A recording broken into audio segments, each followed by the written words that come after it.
আজই ডাউনলোড করুন আর এনজয় করুন আপনার পছন্দের শো।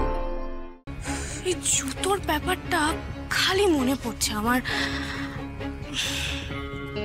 স্যারকে কি একবার বলবো? আসলে আজ সায়ন্তনীর জন্মদিন। আমি তো ওকেই আসল মধুবনী বলে জানতাম, আর প্রত্যেক বছর এই দিনটা ধুমধাম করে সেলিব্রেট করতাম। ওর জন্মদিন সবকিছু আমার কাছে ভীষণ স্পেশাল ছিল। আর তুমি জানো, আমি আজকের দিনটা ফুল ডে অফ নিতাম। আমার টাকা, শ্রম, সময়, আর সবচেয়ে ইম্পর্টেন্ট ইমোশন। সাকোদা চা নিয়ে ভুল সময় এসে পড়েছি। Sorry sorry. না না না কাকুই কাকুই, ভুল সময় না, একদম কারেক্ট সময় আছে। এসো এসো এসো, দাও চাটা দাও। আসলে আমরা একটু কথা বলছিলাম, মানে আজ সায়ন্তনীর জন্মদিন, তাই। মা বোন সায়ন্তনী জন্মদিন মানে তো আজকে মধুবনীরও জন্মদিন।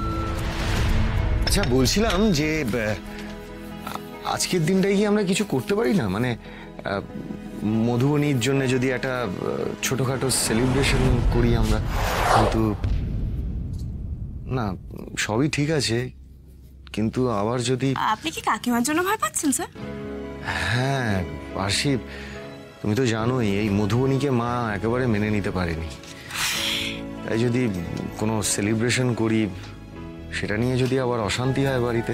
আহা স্যার, জন্মদিন পালন মানে কি পার্টি দেওয়া, খাওয়া দাওয়া করা, মানে কিছু একটা করে দেখানো, এমনটা তো নয়।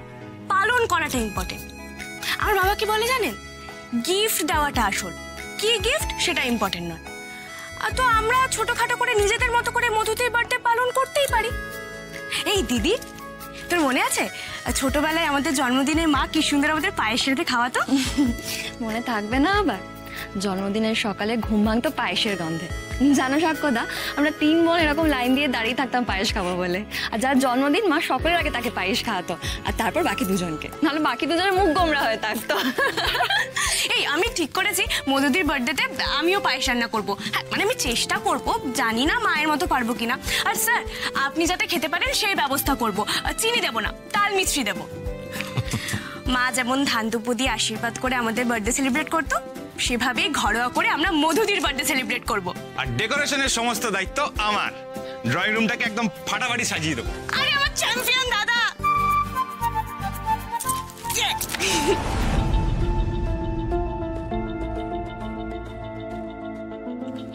সবই করছি ঠিকই, কিন্তু মনের মধ্যে খচখচানিটা এখনো রয়ে গেছে।